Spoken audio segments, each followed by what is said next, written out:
Par un après-midi d'avril, le soleil perçait timidement les nuages, illuminant les collines verdoyantes qui entouraient Rosewood Hall, la demeure imposante de la famille Ashworth. Miss Eleanor Whitmore, 22 ans, observait par la fenêtre de la calèche le paysage qui défilait. Elle venait passer quelques semaines chez sa tante, Lady Ashworth, une veuve distinguée, mais d'un caractère ferme. Eleanor n'était pas particulièrement enthousiaste. Depuis son entrée dans la société londonienne, elle avait essuyé plusieurs déceptions, prétendants arrogants, flatteries sans sincérité, et cette impression désagréable que chaque conversation n'était qu'un calcul d'alliance. Elle espérait que la campagne lui offrirait un peu de répit. À son arrivée, la grande porte de Rosewood s'ouvrit. Lady Ashworth l'accueillit avec chaleur, mais ses yeux pétillaient d'une malice que sa nièce connaissait bien. « Ma chère Eleanor, tu arrives à point nommé. Ce soir, nous avons un dîner et un invité très intéressant. » Eleanor leva un sourcil, méfiante. « Tante, promettez-moi de ne rien arranger derrière mon dos. »« Moi ? Voyons, » répondit Lady Ashworth avec un sourire qui en disait long. Le soir même, la grande salle à manger brillait de 1000 chandelles. Eleanor, vêtue d'une robe de mousseline ivoire, descendit l'escalier avec la grâce qu'elle n'avait jamais vraiment conscience de posséder. On lui présenta monsieur Adrian Pembroke, jeune propriétaire d'un domaine voisin, récemment revenu de Bath.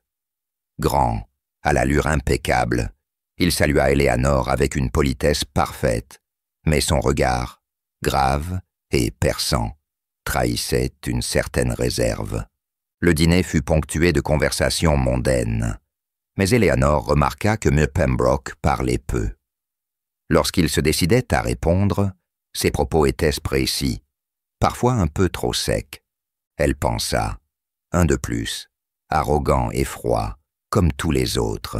Après le repas, dans le salon, elle surprit une conversation entre Lady Ashworth et M. Pembroke. « Miss Whitmore est une jeune femme exceptionnelle, ne trouvez-vous pas?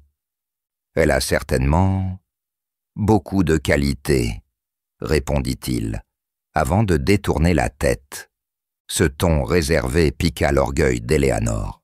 « Très bien, » pensa-t-elle. « Si monsieur se croit au-dessus de tout, il verra que je ne suis pas de celles qui courent après les compliments. » Les jours suivants, monsieur Pembroke se trouva souvent invité à Rosewood, parfois pour le thé, parfois pour une promenade dans les jardins. Lady Ashworth, habile stratège, organisait chaque rencontre comme un général, planifiant une bataille. Eleanor et lui échangeaient des propos polis, mais chacun cherchait subtilement à marquer son territoire. Lors d'une promenade sous les lilas en fleurs, Eleanor lança « Il me semble que vous jugez bien vite les gens, monsieur, et il me semble que vous vous défendez admirablement quand vous pensez être jugé. » Elle soutint son regard, un léger sourire aux lèvres. « Je préfère me défendre que me taire. » Il esquissa enfin un sourire sincère. Voilà qui est rafraîchissant. Malgré elle, Eleanor sentit qu'il y avait dans ses yeux quelque chose de plus doux, une chaleur inattendue. Mais elle refusa de s'y attarder. Une invitation arriva pour le grand bal annuel de Merton Hall, événement attendu de toute la région. Eleanor s'y rendit avec sa tante. La salle, illuminée par des lustres étincelants, résonnait de musique et de rire. M. Pembroke était là, en habit noir et cravate blanche. Lorsqu'il aperçut Eleanor, il vint à sa rencontre et s'inclina légèrement. « M'accorderiez-vous cette danse, Miss Whitmore ?» Elle hésita, puis accepta. La valse les emporta. Eleanor sentit la main ferme mais respectueuse de Mr. Pembroke, et malgré ses réticences, elle se surprit à sourire. Les regards qu'ils échangeaient semblaient dire bien plus que leurs mots. Mais leur rapprochement fut interrompue par l'arrivée de Monsieur Charles Greville, charmant et volubile, que la tante d'Elénore appréciait beaucoup. Il se montra particulièrement attentif à la jeune femme, au point que M. Pembroke s'éloigna visiblement contrarié. Le lendemain, Elénore croisa Mr. Pembroke dans le parc. « Je vous félicite pour votre compagnie d'hier soir, » dit-il, d'un ton plus amer qu'il ne l'aurait voulu. « Si c'est une critique, monsieur, je vous invite à la formuler clairement. Je n'ai pas de droit sur vos choix, Miss Whitmore. » Elénore sentit une pointe de blessure dans cette froideur, mais répondit avec dignité. « En effet, monsieur. » Ils se quittèrent ainsi, et pendant plusieurs jours, Elénore se sentit troublée. Elle voulait lui reprocher sa jalousie, mais une partie d'elle regrettait leur complicité naissante. Une semaine plus tard, Lady Ashworth, exaspérée par leur fierté mutuelle, invita Mr.